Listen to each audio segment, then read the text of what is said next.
وما لنا ألا نتوكل على الله وقد هدانا سبلنا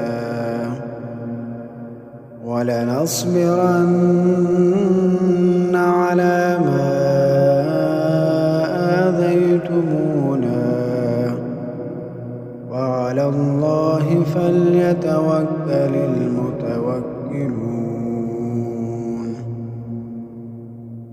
وقال الذين كفروا لرسلهم لنخرجنكم